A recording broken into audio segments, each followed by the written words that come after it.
बहनों और भाइयों नमस्कार। एक बार मेरे साथ बोलो जय हिंद। एक और बार जय हिंद। आज यहाँ आकर हम दोनों बहुत खुश हैं। आज राहुल जी की 6,700 किलोमीटर की भारत जोड़ो न्याय यात्रा खत्म हो रही है। इससे पहले 4,000 किलोमीटर की इन्होंने पैदल यात्रा की। ये यात्रा उन्होंने इसलिए की ताकि इस देश की आप असलियत समझें। आज हमारे देश की जो असलियत है उसको समझना बहुत जरूरी है। तो ये पूरी यात्रा जो है ये आपको जागरूक बनाने की यात्रा थी। आज हमारे देश में जनता की जागरूकता पर सबसे बड़ा आक्रमण हो रहा है। इसका मतलब है कि आज के दिन में जो आप मीडिया पे देखते हो, जो आप बड़ी बड़ी बातें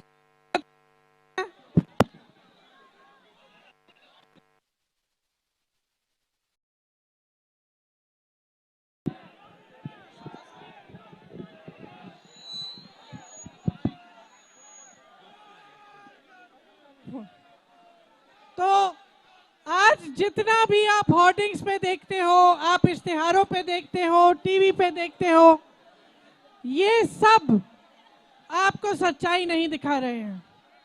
तो जब हम सच्चाई को समझने की बात करते हैं, जब हम जागरूकता की बात करते हैं, तो हम ये बात करते हैं कि आपका अपना अनुभव क्या है, आपके जीवन के संघर्ष में पिछले 10 सालों से क्या परिवर्तन आया है। क्या महंगाई कम हुई है? हुई है। क्या बेरोजगारी कम हुई है? क्या आप समझ रहे हैं कि ये सरकार 2 स्तर पर चल रही है। एक स्तर पर आपको ये दिखाया जा रहा है कि बड़े बड़े इवेंट हो रहे हैं, बड़े बड़े काम हो रहे हैं, और दूसरे स्तर पे इस तरह के निर्णय लिए जा रहे हैं जिससे आपकी कमर तोड़ी जा रही है।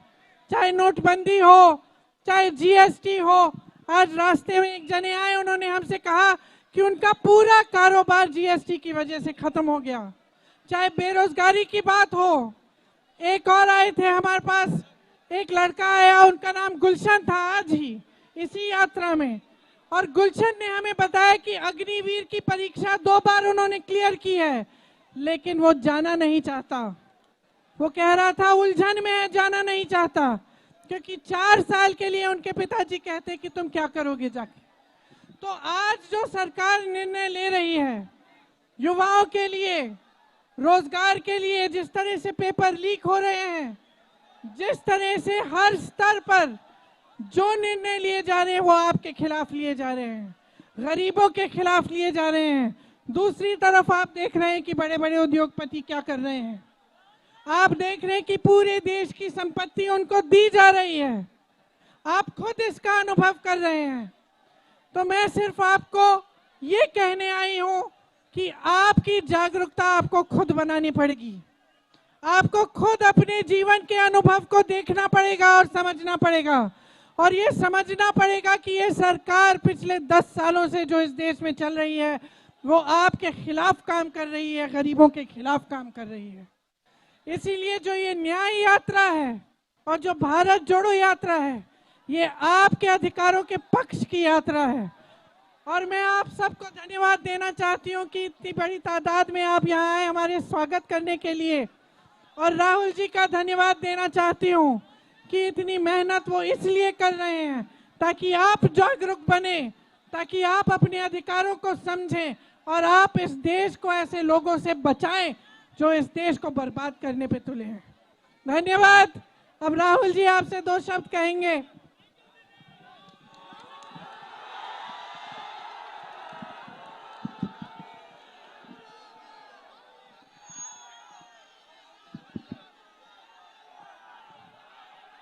नमस्कार, कैसे हैं आप लोग?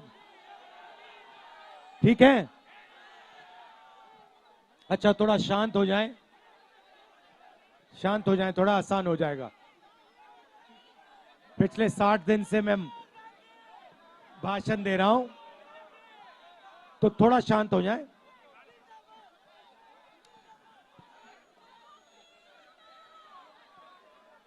एक साल पहले हमने भारत जोड़ो यात्रा की, कन्याकुमारी से कश्मीर चले, और उसमें हमारी सोच थी कि जो नफरत देश में फैलाई जा रही है उसके खिलाफ कोई ना कोई एक्शन लेना पड़ेगा। और इसीलिए भैया पुलिस वाले धक्का मत दीजिए ना, ये मोदी जी की रैली नहीं है, ये हमारी रैली है। इसमें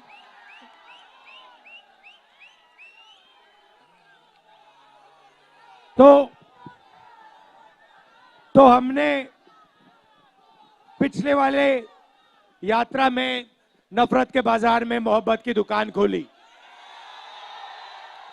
और पिछली यात्रा में बहुत सारे लोगों ने हमें कहा कि देखिए आप 4000 किलोमीटर चले, मगर बहुत सारे ऐसे प्रदेश हैं जहां आप गए नहीं।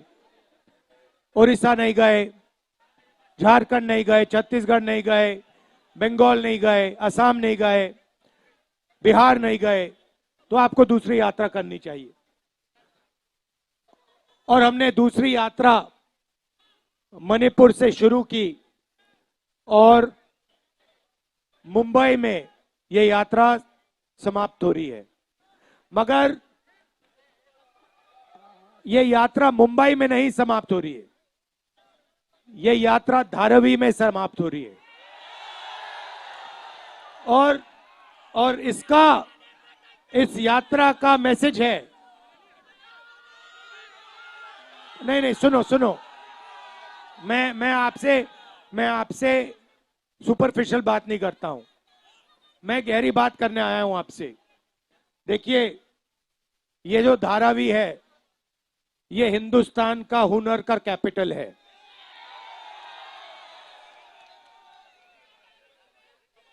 जिसको हम स्किल कहते हैं, हुनर कहते हैं,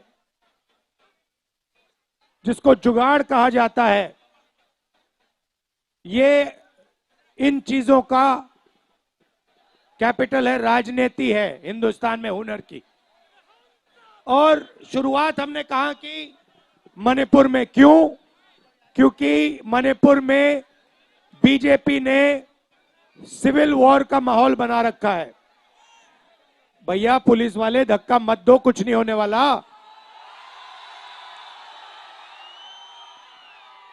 और भैया ऐसी शक्ति से धक्का दोगे तो आपको परे कर देंगे ये लोग, तो रिलैक्स रहो, कुछ नहीं होने वाला। तो हुनर का कैपिटल है यहां पे। लड़ाई हिंदुस्तान में, लड़ाई हुनर और दलालों के बीच में है। धारावी और अदानी के बीच में है।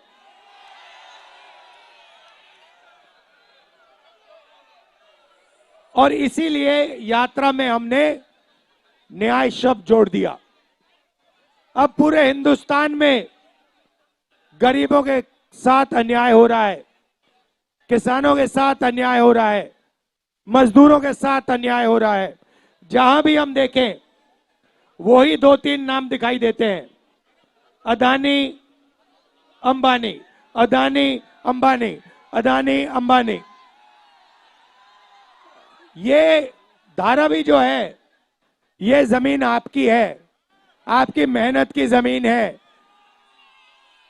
अब ये जमीन वही दलाल लोग आपसे छीनने की कोशिश कर रहे हैं। और अदानी के पीछे देश का प्रधानमंत्री है। अदानी अकेला नहीं खड़ा है, अदानी के पीछे देश का प्रधानमंत्री खड़ा है। देश का प्रधानमंत्री खड़ा है। उसके पास ईडी, सीबीआई, इनकम टैक्स, चंदा मामा, ये उनके पीछे शक्ति खड़ी हुई है। क्या ये इन्फोर्समेंट डायरेक्टरेट नहीं है, ये एक्सटॉर्शन डायरेक्टरेट है। आपने देखा होगा, कल मैंने प्रेस कॉन्फ्रेंस किया, देखा आपने, दुनिया का सबसे बड़ा एक्सटॉर्शन रैकेट हिंदुस्तान की सरकार चला रही है। हजारों करोड़ रुपए नरेंद्र मोदी की पार्टी को बॉन्ड्स में दिए गए। क्यों दिए गए? 3 कारण हैं, 3 तरीके हैं। सबसे पहला, कंपनी के पास बीजेपी के लोग जाते हैं, इन्फोर्समेंट डायरेक्टरेट की, ईडी की इनकम टैक्स इंक्वायरी शुरू होती है। उनके महीनों बाद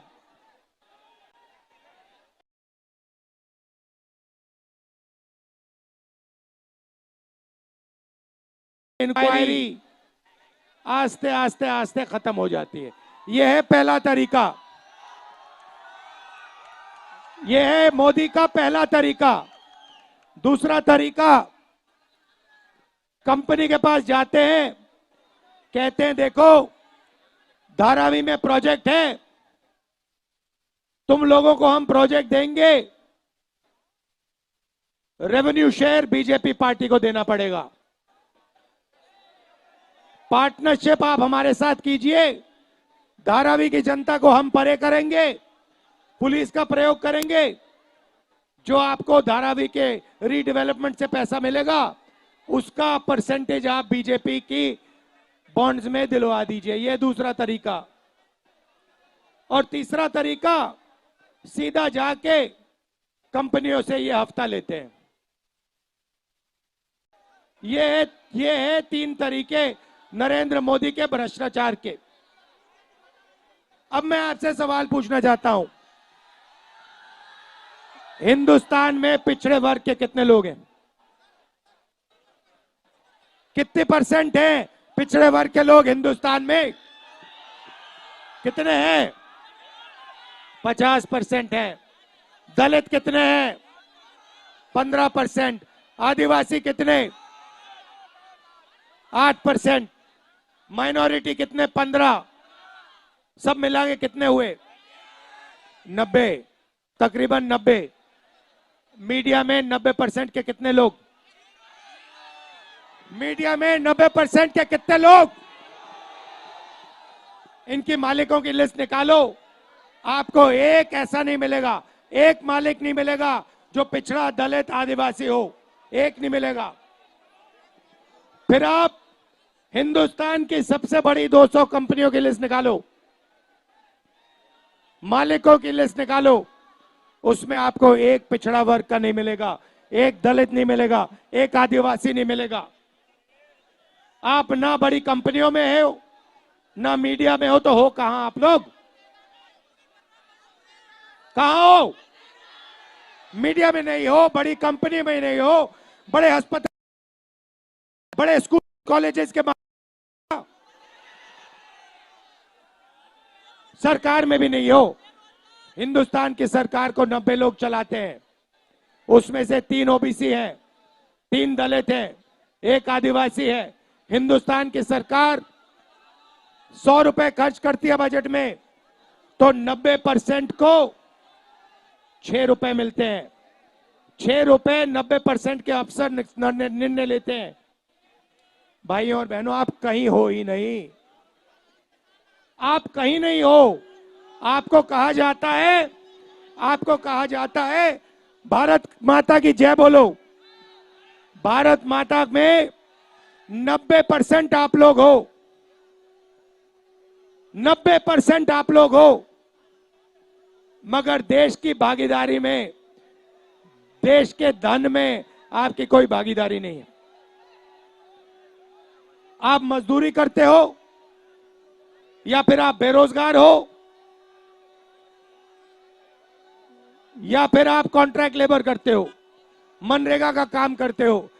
ये भैया, हाँ क्या ये इसको ठीक करो ना, माइक को ठीक करो। हेलो, तो आप लोग कहीं नहीं हो।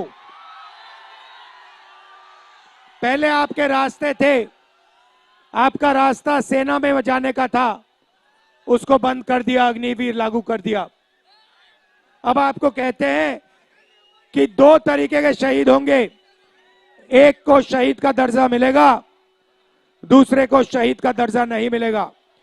चाइना के सैनिक 5 साल ट्रेनिंग करेंगे, हमारा अग्निवीर 6 महीने ट्रेनिंग करेगा, और जब अग्निवीर शहीद होगा उसे ना पेंशन मिलेगी, ना उसे शहीद का दर्जा मिलेगा।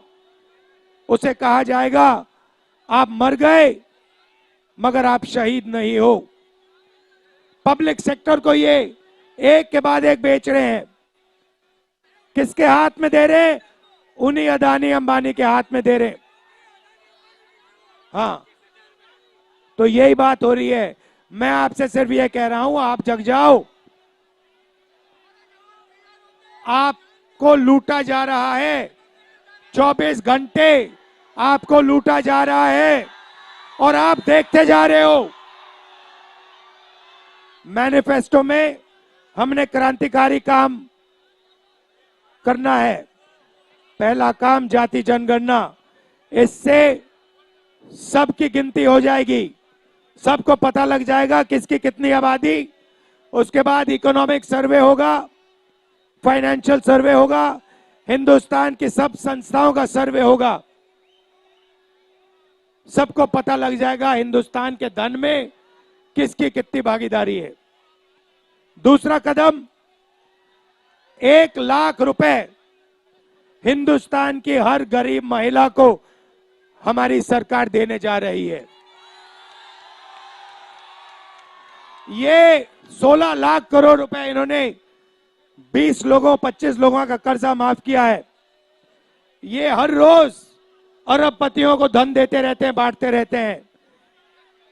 इसीलिए हम हिंदुस्तान की गरीब महिलाओं को 1 लाख रुपया साल का, 8,400 रुपए महीने का देने जा रहे हैं। आखिरी बात मैं आपसे कहना चाहता हूं, देखिए ये धारावी आपका है, ये आपका है और ये आपका रहना चाहिए। यहां पे आपको आपका जो स्किल है, हुनर है, उसको सपोर्ट करना चाहिए। बैंक के दरवाजे आपके लिए खोलने चाहिए और यहां पे इंडिया का मैन्युफैक्चरिंग सेंटर बनना चाहिए। ये है सच्चाई। ये धारावी मेक इन इंडिया है, ये है मेक इन इंडिया असली। और ये सोचते हैं कि देश दलालों से बनता है। देश दलाल नहीं बनाते, देश आप जैसे लोग बनाते हैं। ये मेरा आपके लिए मैसेज है। आपने इतने प्यार से मेरी बात सुनी, दिल से बहुत बहुत धन्यवाद। हाँ, मेहनत आप करते हो और पैसा अदानी ले जाता है। बहुत बहुत धन्यवाद आप सबका, पुलिस वालों का धन्यवाद। जय हिंद।